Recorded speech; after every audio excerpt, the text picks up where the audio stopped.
Tout de suite les infos.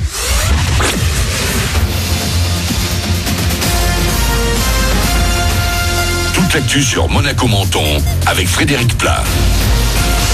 Bonjour, un peu la même que ces derniers jours, un ciel mitigé au-dessus de Monaco et de la Côte d'Azur. Cet après-midi, des orages seront possibles dans les terres et sur les reliefs. 28 degrés sont prévus cet après-midi, une petite vingtaine au réveil sur le littoral et on trouvera un beau soleil pour le week-end et le début des vacances. C'était la météo sur Énergie avec La Trégo, votre restaurant les pieds dans l'eau, Port de Plaisance, Cap d'Aille. Après Monaco, il y a une semaine, c'est cette fois toute la France qui passe officiellement en mode vacances. Bison futé hisse le drapeau orange sur la route. Chez nous et sur la 8, il n'y a qu'en fin d'après-midi que ça devrait se bousculer ce vendredi. Demain, ce sera sur la fin de matinée. Une bonne nouvelle avant de prendre la route. Certaines stations d'hyper à Menton notamment proposent dès aujourd'hui et tout le week-end les carburants à prix coûtant. Ça devrait un peu réduire la note, même si les prix n'ont pas trop bougé ces derniers jours.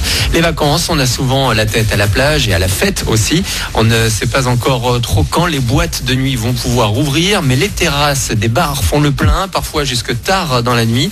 Alors pour éviter que certains prennent la route un peu trop imbibée, on peut choisir un SAM ou profiter des services de certaines associations.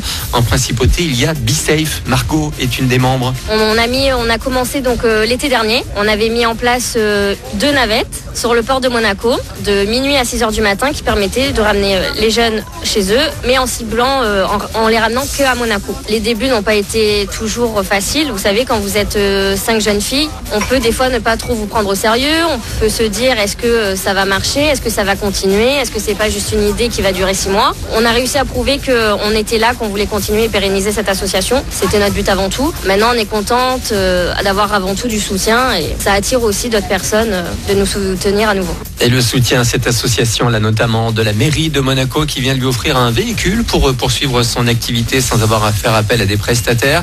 C'est une sacrée économie. Les navettes devraient reprendre du service prochainement. Plus d'infos sur les réseaux sociaux Be Safe Monaco.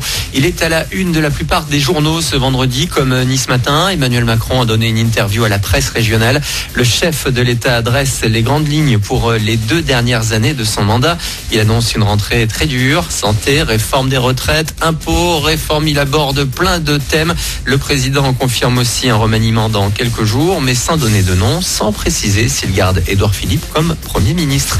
Voilà pour votre actu, les 8h38. Oula, c'est Manu dans le 6-9. La dernière de la saison ce matin en compagnie de Louane. Je vous retrouve dans une demi-heure pour faire un nouveau point avec l'actu chez vous. Excellent début de journée.